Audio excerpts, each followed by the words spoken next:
nessun progresso, la proposta ferma in un cassetto da mesi, la rabbia del ministro Erika Stefani, una presa in giro per i veneti che hanno votato al referendum, il commento del nostro direttore Luigi Bacialli. Gianni De Michelis è morto nella notte, vice segretario del Partito Socialista di Craxi, fu 3 volte ministro e protagonista della Prima Repubblica, il ricordo dei trevigiani Sacconi e Brunetta. Ruba una bici in stazione a Treviso e prende a botte il proprietario che cerca di fermarlo, come gli agenti intervenuti poco dopo, 26enne arrestato dalla polizia.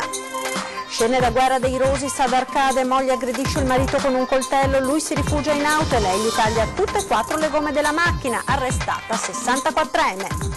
Motoseghe in azione lungo il Sila, battute diverse piante, tra le quali un albero secolare, cittadini infuriati con l'ente parco, arriva la polizia locale, cantiere sospeso. Per il weekend Treviso è la capitale del mini rugby, sui campi della Ghirada e a Paese migliaia di bimbi si sfidano a colpi di palla ovale. Entra nel vivo la 92esima Dunata degli Alpini a Milano e domani dalle 9 al via la lunga diretta dello sfilamento su Antenna 3.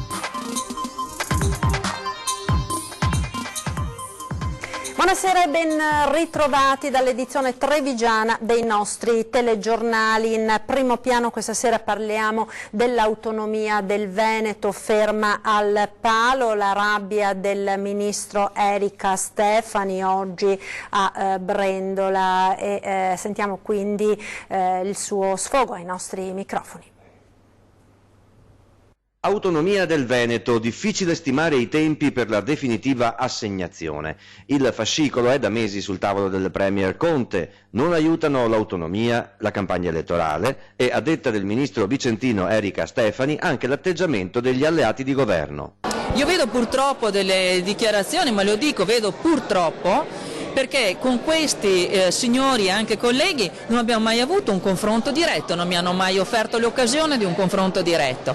Io ho una proposta che è giacente sui tavoli del Presidente Conte ormai da mesi e dove vi sono dei nodi politici che sono stati sciolti. Vedo che se ne tratta più sui giornali che non sui tavoli del Consiglio dei Ministri. Che mi venga detto che se ci sono delle perplessità, almeno che mi si dica qual è la proposta alternativa. Il tempo passa e del decreto legge sulle autonomie regionali nelle aule di governo e Parlamento non si parla, lo si fa invece fuori dalle aule, dice la Stefani, in modo inutile e dannoso. Non fa bene una lungaggine del genere su un tema come quello dell'autonomia. L'autonomia è stata richiesta in Veneto e Lombardia dalla gente tramite un referendum, è stata richiesta poi da regioni, moltissime regioni. Le continuo a citare: il Piemonte, la Liguria, l'Emilia Romagna, la Toscana, l'Umbria, le Marche, la Campania. Deve essere trattata, non si può far finta che il problema e la questione non esista. Le imminenti elezioni europee rallentano ancora di più il passo all'autonomia. In campagna elettorale la si definisce perfino discriminante per le regioni del Mezzogiorno. Cercare di fomentare appunto al puro fine di raccogliere i voti la gente del sud contro la gente del nord, signori, è sbagliato. La gente del sud ha il diritto di avere servizi, ha diritto a che la politica e l'amministrazione utilizzi risorse in modo adeguato. E sulla questione sentiamo il commento del nostro direttore Luigi Bacialli.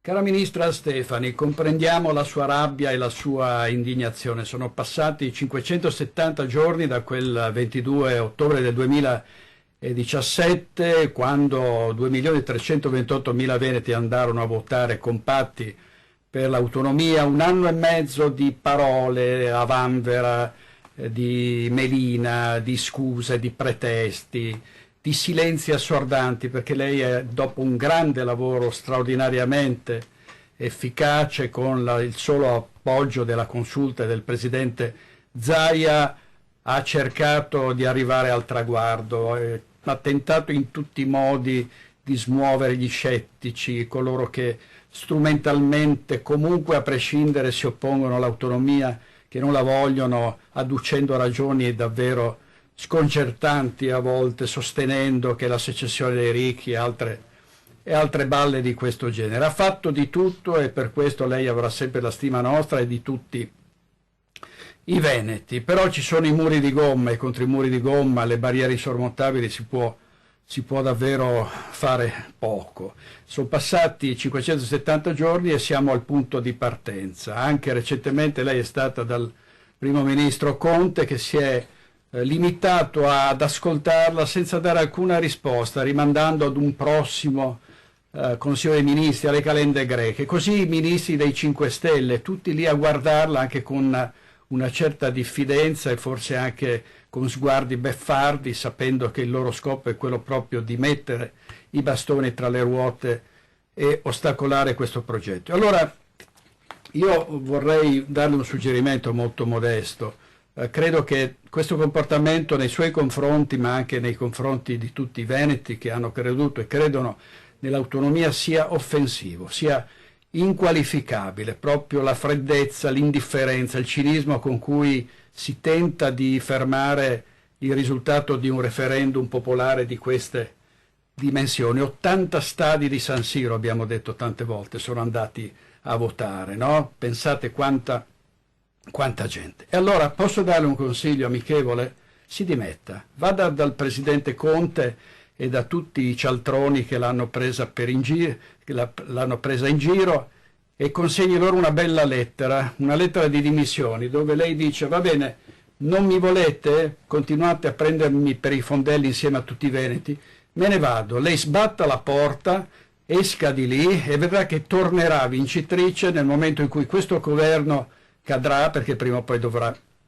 cadere, e tutti coloro che l'autonomia non l'hanno voluta, compresa la battaglia di Salvini a tutela del meridione, di un partito nazionale che quindi le ha portato ovviamente degli svantaggi, dovranno ricredersi. La stima attorno a lei crescerà e lei continuerà comunque a stare sulla cresta dell'onda e comunque sarà ricordata come una politica che ha reagito dignitosamente ai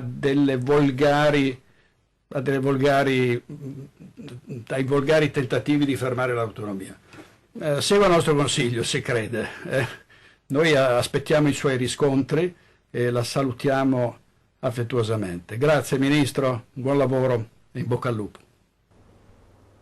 Si è spento nella notte a 78 anni Gianni De Michelis, veneziano, è stato un esponente di spicco del Partito Socialista e dell'ultimo quindicennio della Prima Repubblica in una lunga carriera politica. La svolta decisiva avvenne nel 76, anno in cui De Michelis venne eletto deputato ed appoggiò Bettino Craxi nell'elezione della segreteria del partito. Negli anni seguenti diventerà un esponente di spicco della politica italiana, ministro delle partecipazioni statali, del lavoro, della previdenza sociale, vicepresidente del Consiglio dei Ministri ed infine ministro degli esteri. La fine della carriera politica arriva con il ciclone di Tangentopolis. De Michelis torna all'insegnamento universitario, ma la passione per la politica durerà sino alla fine. E sulla sua scomparsa sentiamo il ricordo dell'onorevole trevigiano Maurizio Sacconi e del professor Ernesto Brunetta. L'impegno a continuare la lotta che lui non è riuscito a vedere conclusa mentre era vivo per il ristabilimento della verità storica e politica circa le vicende recenti e meno recenti dell'Italia. La seconda parte è molto semplice. È ricostruire una casa dei socialisti. Si esprimeva così quasi 20 anni fa Gianni De Michelis, all'indomani della scomparsa di Bettino Craxi. Un testamento politico che ora è diventato il suo. A raccoglierlo i compagni di sempre, che seppur confluiti in altri partiti hanno mantenuto la fede socialista. Coniugare sempre l'azione pubblica con una visione di lungo periodo, perché noi dobbiamo chiedere alla politica di sapere governare i grandi cambiamenti. Dinamico, intraprendente, sapientemente ironico, la sua immagine è legata all'Italia degli anni '80, fatta della Milano da bere, ma anche di Sigonella e della prova di forza con gli americani. Un socialismo nazionale ed uno locale, che De Michelis seguiva anche nei confronti più aspri. Io credo sia stato uno degli uomini politici più intelligenti della storia politica del nostro paese, al di là delle frizioni che personalmente ho avuto con lui. Oggi è quasi un problema definirsi socialisti. Chi la pensava come noi e chi teoricamente potrebbe pensarla ancora come noi si è trovato spiazzato di fronte a una società che è completamente cambiata. Ecco il perché dell'oblio di De Michelis, per un socialismo secondo Brunetta destinato comunque a risorgere. Oggi alcune cose ci vengono riconosciute. La riforma sanitaria l'ha fatta Mariotti, che era un ministro socialista, tanto per essere precisi. Non l'ha fatta Di Maio, non l'ha fatta Salvini, l'ha fatta Mariotti, ministro socialista, sia chiaro. La cronaca, ora aggredito a calci e pugni un 50enne dopo avergli rubato la bicicletta, arrestato dalla polizia, è caduto in stazione a Treviso. Stava attendendo il treno per tornare a casa quando si è accorto che un giovane gli aveva sottratto la bici. L'uomo, un 50enne residente in provincia di Treviso, ha bloccato il ladro, un 26enne senza fissa dimora, già conosciuto alle forze dell'ordine. Alle dimostranze della vittima di tutta risposta, il ragazzo ha iniziato ad aggredirlo con calci e pugni. Sul posto sono intervenute 2 volanti della polizia. Il ladro, visto gli agenti, ha tentato di fuggire ma è stato bloccato. Addosso aveva anche un coltello con una lama di circa 15 centimetri. Il 26enne ha aggredito anche i poliziotti ed è stato arrestato per tentata rapina e resistenza a pubblico ufficiale. Non solo, ma è stato denunciato per porto abusivo di oggetti atti ad offendere. Colpo grosso al motorsport di Altivole. Nella notte tra giovedì e venerdì i ladri, dopo aver disattivato il sistema d'allarme, sono entrati dal tetto all'interno del capannone in via Giorgione ed hanno rubato 400 paia di stivali da motocross. Ad accorgersi del furto i proprietari la mattina successiva. Sull'episodio indagano i carabinieri. Ed ora andiamo nel quartiere di Sant'Angelo, motoseghe in azione sul SIL, cittadini infuriati che chiamano i vigili urbani. Vediamo.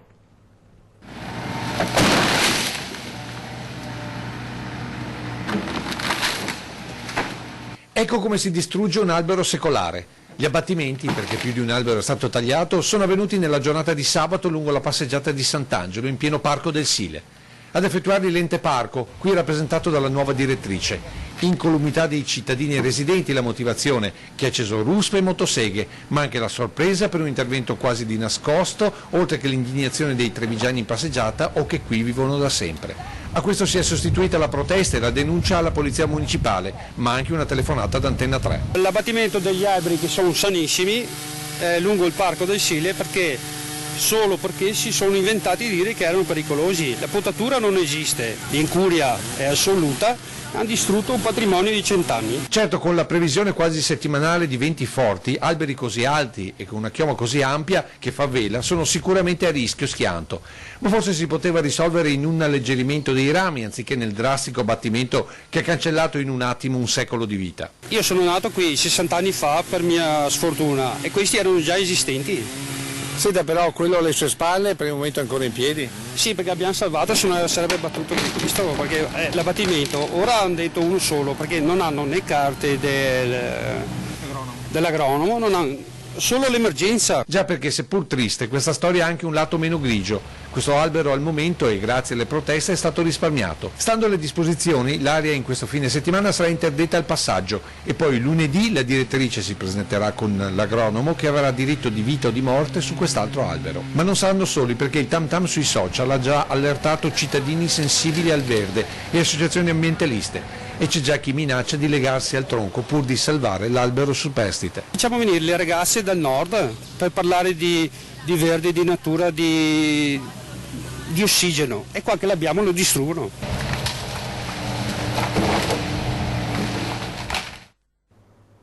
Voleva imporre la legge islamica alla madre e alle sorelle. Le donne, stanche dei continui soprusi, lo hanno denunciato. 21enne allontanato da casa, è successo a Castelfranco. 21enne di origini marocchine, l'uomo di casa, il giovane, viveva assieme alla madre e alle 2 sorelle, di cui una minorenne di 17 anni. Ad un tratto il ragazzo è diventato violento, voleva imporre a tutti i costi la legge islamica in famiglia. Aggrediva la ragazza più grande perché rimaneva fuori fino a tarda sera, segregava la piccola in casa. Vivevano all'occidentale, troppo per la sua visione radicale della fede, fino a quando le donne, esasperate, sono andate dai carabinieri e lo hanno denunciato per lesioni e ingiurie. Il 21enne è stato allontanato da casa con provvedimento del giudice, una situazione che fa pensare, spiega il sindaco di Castelfranco Stefano Marcon. Fa pensare, sì, abbiamo fatto degli approfondimenti e il ragazzo sembra che dopo la partenza del padre abbia preso una piega non positiva, che è sfociata anche in quelle situazioni di tensione in famiglia, E la cosa positiva è che la famiglia abbia denunciato. Forse si è avvicinato a qualche integralista, amicizie cattive, dicono dalla famiglia. Sta di fatto che la situazione ogni giorno diventava sempre più difficile, sempre più violenta. È una situazione a rischio che è monitorata. 21 anni e il ragazzo ha preso delle pieghe non proprio positive. È sfociato in questo fatto e adesso le forze dell'ordine e gli inquirenti faranno gli approfondimenti del caso. Il 21enne che continua a vivere a Castelfranco Veneto non può avvicinarsi a madre e sorelle, intanto lunedì si attiverà anche il comune. Adesso vedremo lunedì con i servizi sociali di capire quali sono le azioni che possiamo mettere in pista in questi casi. Scene da guerra dei Roses nelle ultime ore nella Marca, con 2 distinti episodi, uno a Mareno, l'altro ad Arcade. Nel corso di una violenta lite ha preso a botte la moglie 62enne che in lacrime ha chiamato il 112. Quando i carabinieri sono giunti a casa della coppia a Mareno di Piave hanno scoperto che il marito, 75 anni, deteneva illegalmente una pistola con relative munizioni. L'uomo è stato quindi arrestato per maltrattamenti in famiglia e detenzione illegale di arma da fuoco. Ad Arcade, invece, vittima della violenza della moglie è stato un 65enne che nel corso di un alterco è stato aggredito dalla donna, 64 anni, con un coltello da cucina. L'uomo è riuscito a scappare rifugiandosi in auto, ma la moglie, infuriata, si è scagliata sulla vettura tagliando tutte e 4 le gomme. I carabinieri giunti sul posto hanno appurato che nei giorni precedenti la donna, sempre con il coltello, aveva colpito il marito alla testa provocandogli lesioni guaribili in 10 giorni. La donna è stata arrestata. Tragedia sfiorata ieri sera a Musestre di Roncade, un 62enne è stato ferito da un toro imbizzarrito. Sentiamo. Doveva spostare un vitellino da un recinto ad un altro. Il titolare dell'azienda agricola Porcellato è quindi entrato per prendere l'animale, ma ad un tratto è stato caricato da un toro. È accaduto a Musestre di Roncade verso le 20:30 di ieri. L'uomo, 62 anni, è stato subito soccorso, fortunatamente non ha riportato gravi ferite, è stato comunque accompagnato dagli uomini del SUEM 118 all'ospedale di Treviso per essere medicato. Mai era accaduta una cosa simile, un'operazione che il 62enne faceva praticamente sempre. Qualcosa ha disturbato il toro che ha caricato, grazie alla prontezza del 62enne la situazione non è terminata in tragedia. La politica ora con le elezioni europee, a 20:10 il capolista nord-est di Più Europa Italia in comune, Federico Pizzarotti. Sentiamo. L'autonomia è una tematica che va fatta ben comprendere ai cittadini e non penso che, cioè nel modo ideologico con cui è stata venduta dalla Lega in Lombardia e Veneto sicuramente c'è la richiesta perché terremo tutti i soldi, faremo tutto noi, non daremo più niente agli altri. Ma evidentemente prima di tutto non è così perché il calcolo dei fabbisogni standard, cioè la logica è mantenere le stesse risorse che lo Stato già spende per la stessa regione, quindi non si hanno risorse tolte ad altre regioni. All'inizio dovevano essere i 9 decimi, cioè restava qui quasi tutto, poi è diventato costi standard. Beh, ma anche per forza, anche per diversamente non ci sarebbe più una logica più che togliere agli altri è diventato quindi ci teniamo quei soldi perché noi lo facciamo meglio. E questo io penso che sia invece un concetto sacrosanto prima di tutto perché servirebbe, questo secondo me servirebbe una riforma nazionale, non solamente il tema delle autonomie differenziate, per responsabilizzare i singoli comuni e le singole regioni che in diverse zone d'Italia è evidente che hanno una diversa attenzione anche solo banalmente agli incassi delle tariffe, delle multe e che quindi tante volte se tu hai un incasso molto basso ti serve una perequazione più alta di risorse che ti arrivano dallo Stato. Serve che ognuno prenda la propria responsabilità di tenere corretta la sua tassazione, quindi per me un tema vecchio, tanto caro alla Lega, di cui non parla più, cioè avere la fiscalità locale differenziata per regioni e per comuni in modo da potersela regolare, secondo me è qualcosa che invece andrebbe reintrodotto. Tutti ne hanno parlato nel passato, oggi non è più un tema. Ci fermiamo ora per la pubblicità, tra poco.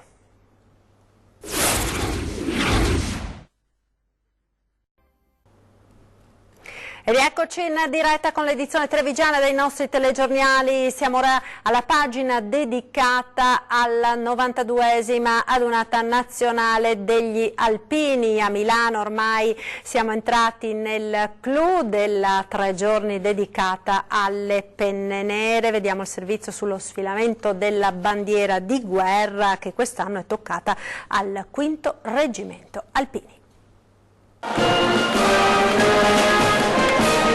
La bandiera di guerra del 5° Reggimento Alpini, scortata dal comandante Ruggero Cucchini, ha sfilato da Piazza del Carmine a Piazza della Scala, dove il comandante delle truppe alpine, generale Claudio Berto, e il presidente dell'ANA, Sebastiano Favero, hanno passato in rassegna lo schieramento. Il 5° Alpini è legato a Milano perché vi nacque il 1° novembre 1882. Vedeva la sua sede alla caserma Mainoni, che sorgeva tra le vie Pagano e Monti. Il primo comandante fu il colonnello Carlo Goggia. La bandiera, quindi seguita da un picchetto armato dalla fanfara della Iulia e dall'Abaro dell'ANA, ha percorso 1,5 chilometri. Da Piazza del Carmine ha raggiunto Piazza della Scala, gremita di vessilli, gagliardetti delle sezioni e dei gruppi dell'Associazione Nazionale Alpini. Tra le penne nere era presente il reduce di Russia, Eugenio Rossi, classe 1923. Nel suo intervento anche il sindaco Giuseppe Sala ha ringraziato gli alpini, portatori di valori di devozione, altruismo, generosità, sentimenti che non sembrano essere attuali, ma che sono fondamentali per la nostra comunità, ha detto. Ha lodato il lavoro dei volontari della Protezione Civile ANA a Rogoredo e al Parco Lambro. È questo lo spirito che dovrebbe animare tutti i cittadini del presente e del futuro. E ha chiuso: se rinasco voglio fare la naia negli alpini. La bandiera del 5° Alpini ha lasciato quindi lo schieramento e ha raggiunto Palazzo Marino, dove sarà custodita durante tutta la donata.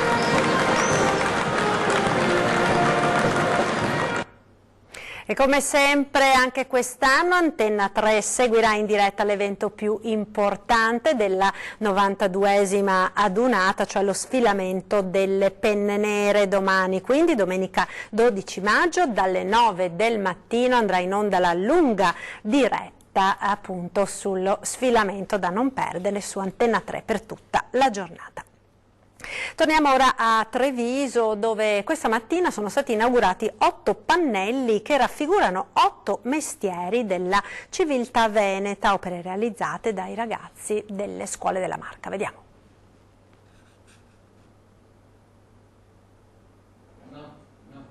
Ecco, c'è un problema di audio in questo servizio, vediamo se riusciamo a ripristinarlo, eccolo.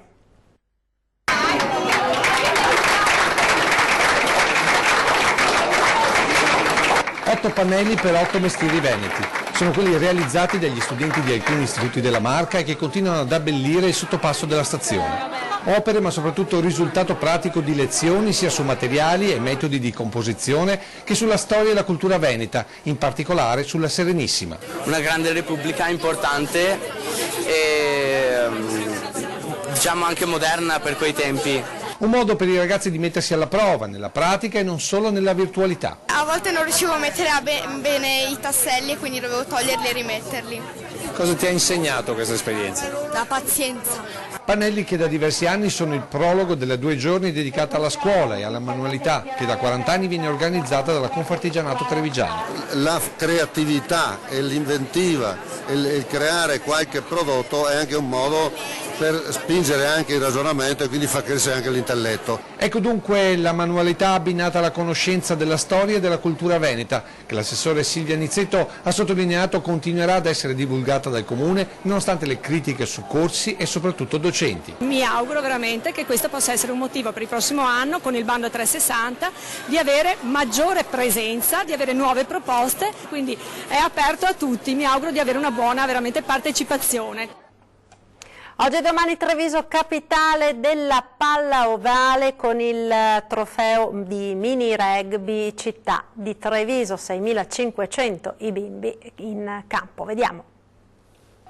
È iniziato nel migliore dei modi il torneo Città di Treviso. Il capoluogo della Marca per 2 giorni è ufficialmente la capitale del mini rugby. Centinaia di bambini provenienti da tutta Italia hanno iniziato dalle prime ore della mattina ad affollare i campi della Ghirada.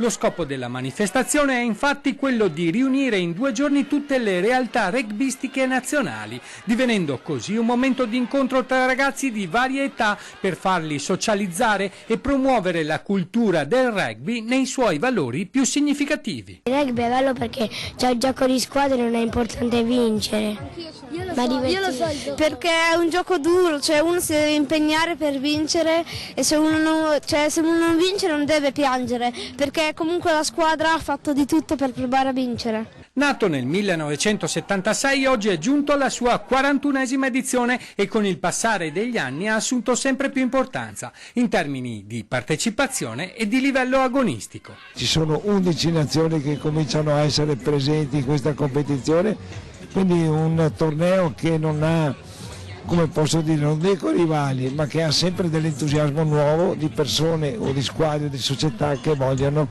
cimentarsi in questa realtà. Sono 6.500 i bambini che tra oggi e domani partecipano a questa competizione, è una competizione divertentissima. I mini rugbyisti di tutta Italia attendono questa manifestazione con trepidazione per potersi confrontare con tutte le altre squadre della nostra penisola. Grazie anche all'organizzazione eccezionale, sono più di 500 le persone che si prodigano affinché tutto riesca nel migliore dei modi. Perché senza di loro probabilmente certe cose non si possono fare. Grazie ancora. Ed era questo l'ultimo servizio da Treviso, grazie per essere stati con noi, vi lascio come sempre in chiusura alle previsioni del tempo, arrivederci.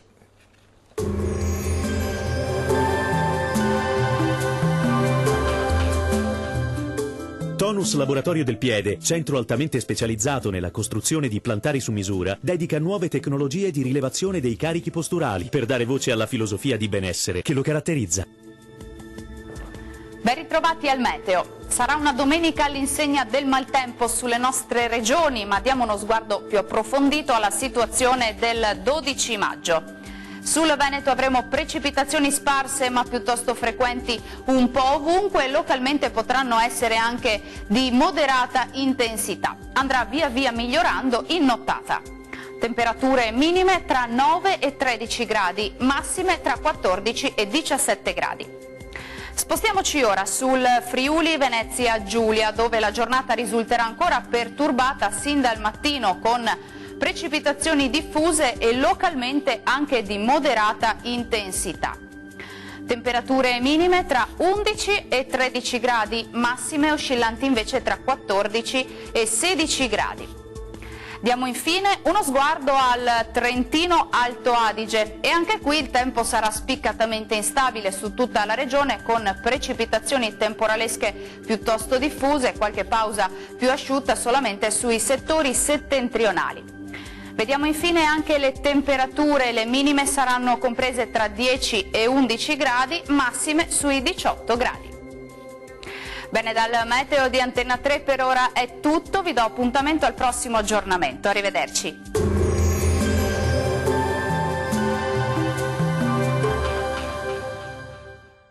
Tonus è il miglior negozio di calzature moda comoda. Qui troverete il più vasto assortimento di calzature Fratelli Tomasi. Eleganza e comodità, perché camminare è vivere.